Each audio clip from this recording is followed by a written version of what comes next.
Hi, everybody.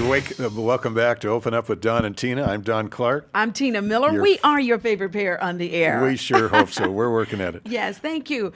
Don, a great time with Reverend Corbin. I should say. And talking about the blacks and whites coming together, children leading them. Wonderful stories. You know, I had invited him to see that movie you saw, Woodlawn. I didn't get to see it yet, and I don't think Kelly has seen it, but our next guest, Kelly Langley, grew up in Louisiana, and she has some experiences to share with us and talk about how blacks and whites got along in Louisiana. Kelly Langley, welcome to Open Up. Hi, how are you? Kelly, come right in close to the microphone. There you go. So nice to see you guys again. Oh, you're welcome. Thank you. Kelly, talk to us. You grew up in Louisiana. Correct. What was that like for you? Well, I was born and raised in the southern part of Louisiana. I was born in Slidell, Louisiana, which is kind of like a New Orleans metro area. Okay. I was raised by a black nanny. My mom did not know anything about children. My dad worked 7 and 7 for the oil companies. So I had a nanny that would buy milk and buy food and take care of us kids because my mom was kind of overwhelmed. She knew how to buy toys, but not necessarily milk. So I think that how we get introduced to people in our life is, and how our relationships and how we're socialized as an individual shapes who we are when we grow up. Yes. One of my deepest impressions growing up as a child is I went to my grandpa's house, and there was a doctor's office, a clinic right next to the McDonald's in his neighborhood, and I was playing in the parking lot, as we would, me and my brother. And a little black boy came over and asked to ride my bicycle, and I gave it to him to ride. His mother comes tearing out of the building, spanking him, beating the tar out of him. You give that little white girl back her bicycle. Well, I'm screaming at the mother saying, I gave it to him. He asked me. I told him he could ride it. As a child, I was already stepping into that role of defending the innocent and protecting the weak. So it could have gone in the opposite direction. I could have been one of those children who grew up respecting my elders and believing, and trusting authority, but I didn't.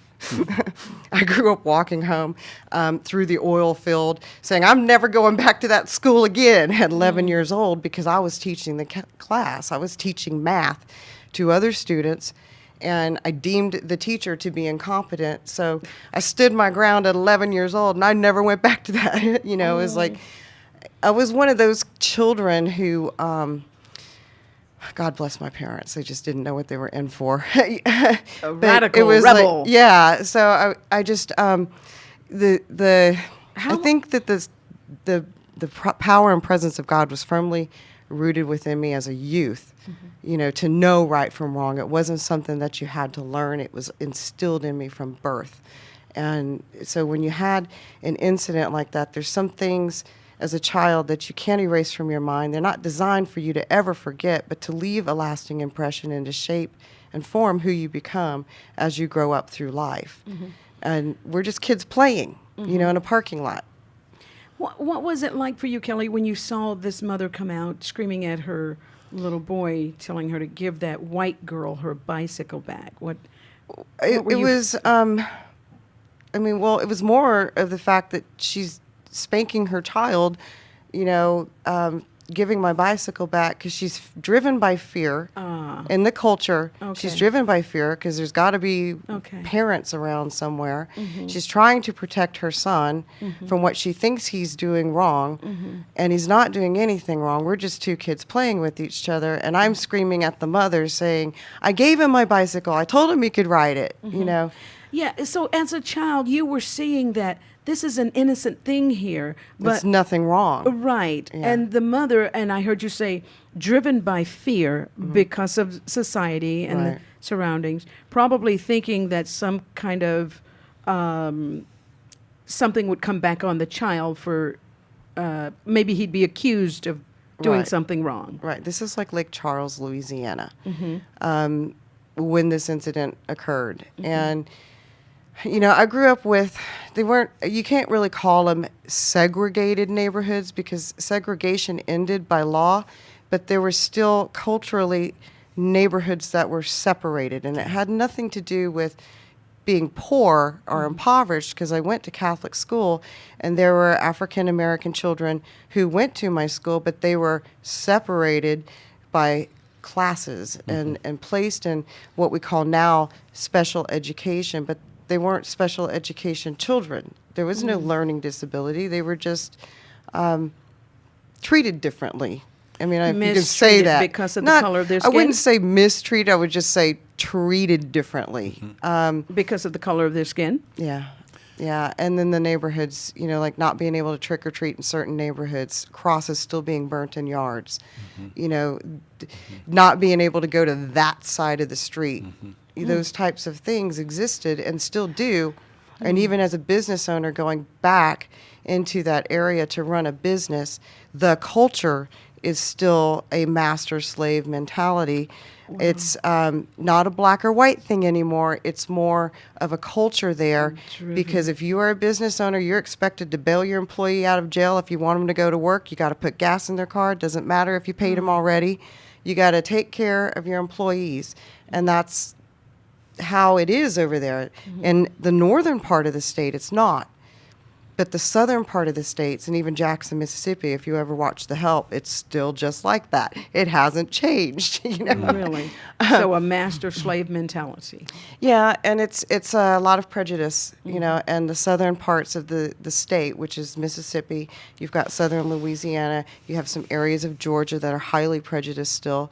And I know this because my cousins and my aunts and uncles and grandma and grandpa were in Mississippi, Georgia, and Louisiana. In 2015. 2015. Yeah. It's a slow process. And part of that process is because as a history and a nation, we, had the Civil War. And immediately Congress started to amend the 14th and 15th Amendments to give African Americans voting rights and establish those types of laws for equality, but they never really went into effect. Now, Du Bois in 1908 established the NAACP, but it wasn't really, I think, until Martin Luther King started to do his march, Martin Luther King Jr., where he joined forces with some of the other African American organizations and got national attention in 1960. He was becoming known nationwide, and then when he did his march in 1963, he had 6 other groups help him to achieve that march and really brought the civil rights movement to a head and bring some awareness about. Because remember, we went through World War I, we went through World War II.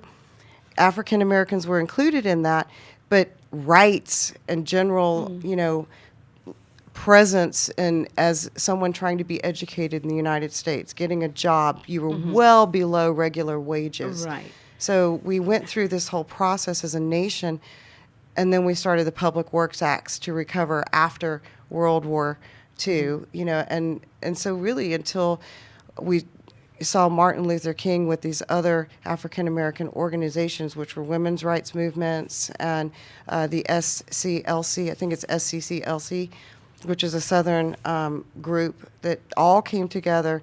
We didn't really see a whole lot of change, in general in this nation, because we were in war all the time. Kelly, in your own family, you have a family of mixed races. Right. We only have about a minute left or so. Tell us about it. My sister is married to an African American man, and I have 2 beautiful little girl nieces that have inherited my personality that I love to teach how to be bad, if you will, be extremely creative because they're so super smart. And so I really enjoy the heck out of them. Okay, thank you, Kelly. Kelly's info is on the screen. Kelly Langley, if you'd like to talk with her further about this, kellylangley.langley@gmail.com. Thank you so much for joining us today. Kelly, thank you very much for sharing with us. Dawn, always good to see you. Happy anniversary to you and your husband. Oh, yes, thank you so very much. You and bet. We're still celebrating our 2-year show anniversary. Yes. But thanks to you for joining us today all over the world. Dawn, stay Stay strong, everybody. Stay strong.